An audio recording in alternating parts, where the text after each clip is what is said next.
Hello friends, welcome to our YouTube channel. In this video, I'm gonna tell you about how to reset your keyboard in Mi Note 14 5G smartphone.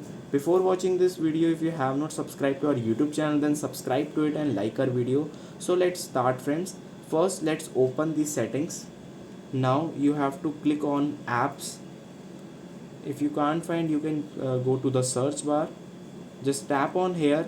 Now you have to click on manage apps, click on search apps, and here you have to write Gboard, and you can see it is showing.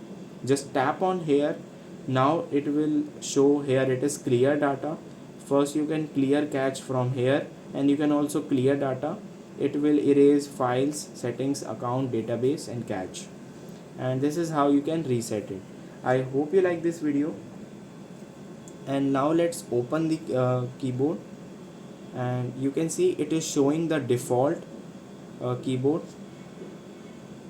And now you can see it will be reset. The themes I set it is on the default right now. I hope you like this video. If you like this video, then subscribe to our YouTube channel. Thanks for watching.